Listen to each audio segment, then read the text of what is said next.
जी असद कैसर साहब। जनाब स्पीकर साहब जी मेरी इल्तिमास होगी, क्योंकि ये बहुत सेंसिटिव इशू है और इस वक्त पूरी पाकिस्तानी कौम जो है एक अलमी से गुजर रही है कि जब आपके मुअज़्ज़िज़ जज साहिबान उसकी इज्जत और तौकीर बाकी नहीं रहती, जब उनसे फैसले आप ज़बरदस्ती लेते हैं, जब आप उसको डिक्टेट करते हैं और उसको प्रेशराइज करते हैं और उसके घरों में कैमरे लगाते हैं और उसको ऊपर जो दबाव डालते हैं, तो इस हाउस पे उसके ऊपर डिबेट होनी चाहिए। मेरी सबमिशन है कि आप बेशक रूल्स आपके पास हैं और आप इस पे वो भी दे सकते हैं, लेकिन ये एक सेंसिटिव इशू है, आप इस पे डिबेट करने दें ताकि दोनों साइड से उसके ऊपर डिबेट आ जाए।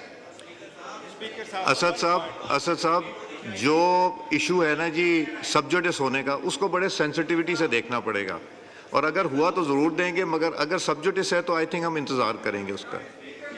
जी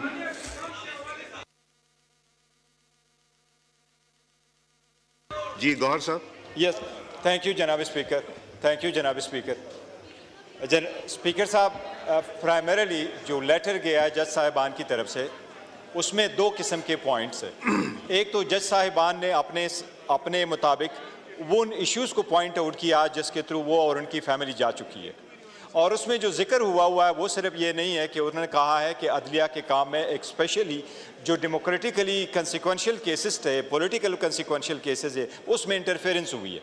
पर उन्होंने जो पॉइंट आउट किया वो ये है कि आज भी अदलिया में इंटरफेरेंस हो रही है, इसलिए ये इस पार्लियामान के लिए सबसे इम्पॉर्टेंट है। ये आइन ही प्रोवाइड करता है, ये एक तीसरा आर्गन है स्टेट का, और इसके इंटरफेरेंस करना आइन की खिलाफ वर्जी है। इसलिए इस पर बहस हर सूरत होनी चाहिए ताकि ऐसे इकदाम किए जाए जिसमें इंटरफेरेंस फ्यूचर के लिए उन पर बंद हो। तो लाजिम है जनाब स्पीकर, ताकि दोनों ईवान में दोनों तरफ से अपने अपने इजहार करें और ये ईवान रेजोल्यूशन पास करें कि किसी सूरत में भी किसी भी दौर में अदलिया में जो इंटरफेरेंस है ये नामंजूर है और किसी सूरत इंटरफेरेंस नहीं होनी चाहिए। ठीक है जी मरवत साहब,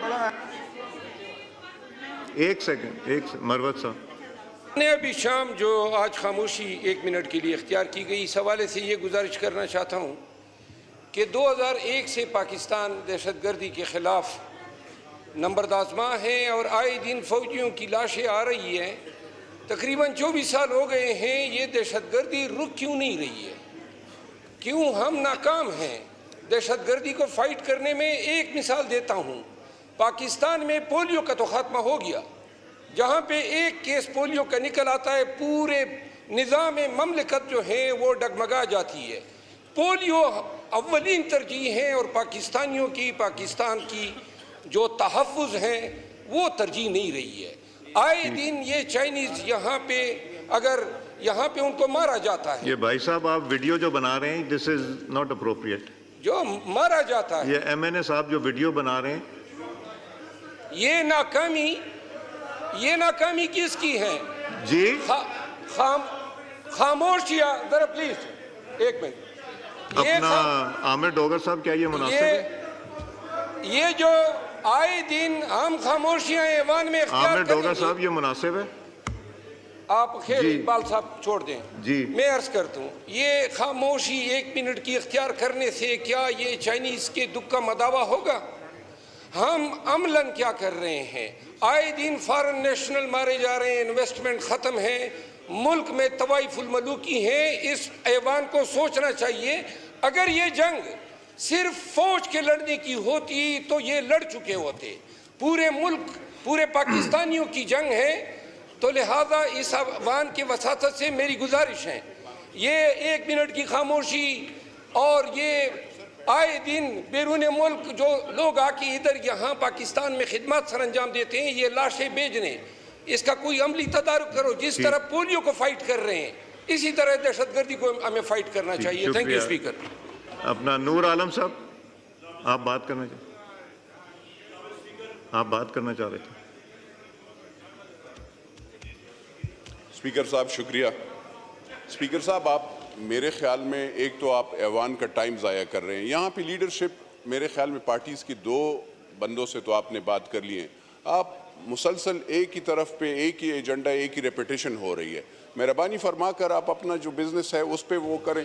सर कोई यहाँ पे यहाँ पे आप ताकि मेंबर्स ने सवाल जमा किए उस पे वो हो, कोई महंगाई पे बात हो, कोई लॉ एंड ऑर्डर पे बात हो, यहाँ पे आप एक ही चीज़ पे बात कर रहे हैं। बात ये है नहीं, बात ये है सर, बात ये है मैं किसी के मुखालिफ नहीं हूँ। भाईजान सुने, अगर ऐसे बात है, मैं पहले भी मैंने हराया था और फिर भी हराऊंगा इंशाअल्लाह अल्लाह के फजल से। डरो, मैं खड़ा हूँ, मैं मैदान पे खड़ा हूँ, मैं आप लोगों से सर बात ये है जनाब स्पीकर यहाँ पे आप महंगाई के खिलाफ बात करें, और अगर इनको कोई फिक्र है 45 का फॉर्म भी वहाँ पे इलेक्शन कमीशन में दे के, 47 का भी दे के, 48 भी दे के, 49 भी दे के, और उसके बाद अगर ये रोना धोएंगे, ये सारी उम्र इनका काम ही यही है। दारा आपने मुल्क के लिए सोचो, खाली एक बंदे के लिए सोच नहीं करो। आप नहीं आप समझाएं अपने लोगों को, ये गलत बात है, ये आप लोगों की गलत बात है। सर जनाब स्पीकर, मुझे अफसोस ये होता है कि पेट्रोल महंगा हुआ, किसी ने आवाज नहीं उठाई, बिजली लोड शेडिंग होती है, किसी ने परवाह नहीं की, खाली एक ही बंदे का और एक ही चीज का फिक्र है, तो ये बहुत अफसोस की बात है। हमें महंगाई नामंजूर का नारा लगाते हैं, पहले भी लगाया है और फिर भी लगाएंगे सर। शुक्रिया। जी पटेल साहब on a point of order. Sir शुक्रिया, सर बहुत शुक्रिया आपका। सर ये बहरहाल ये बातें तो होती रहेंगी, लेकिन मैं इस ऐवान की तवज्जो चाहूँगा आपके तवस्सुत से। लिख के सर गुज़िश्ता दिनों फैसलाबाद में एक वाक़या हुआ है, पूरी कौम उस पर नजरें जमाए बैठी है और वो चाहती है कि अवाम के नुमाइंदा ऐवान पर उस पर बात हो।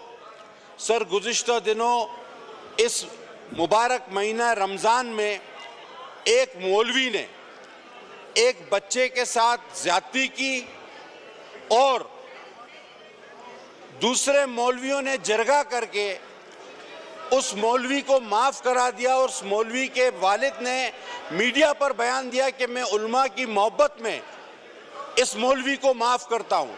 सर ये वाक़यात बढ़ रहे हैं, ये बच्चे हमारे बच्चे हैं, अगर उसका वालिद माफ़ करता है, मुद्दई उसकी स्टेट बने, रियासत बने, उस बच्चे का मेडिकल हो ताकि पता लगे कि इल्ज़ाम सही है या गलत है, इसको प्रॉपर इन्वेस्टिगेट कराया जाए। सर मेरा आपसे मुतालबा है, और मैं सर अगर आपकी तवज्जो हो, जनाब स्पीकर साहब आपकी तवज्जो हो, तो ये इंतहाई अहम मामला है और इस पर आपकी रूलिंग भी होनी चाहिए। सर ये इंतहाई अहम है, अब स्टेट को अपनी जिम्मेदारी निभानी होगी ताकि सही और गलत का पता लगे, और ये बच्चे माह रमज़ान में जो कुरान पढ़ने, अल्लाह की किताब पढ़ने जाते हैं, वो महफूज रहें।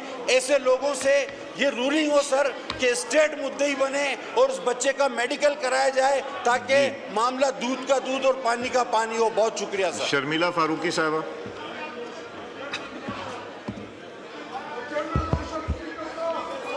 सर मैं जबरदस्ती तो मैं कुछ नहीं लूंगा, जबरदस्ती मैं कुछ नहीं लूंगा, मैं कानून कायदे से मैं जितना मर्जी करें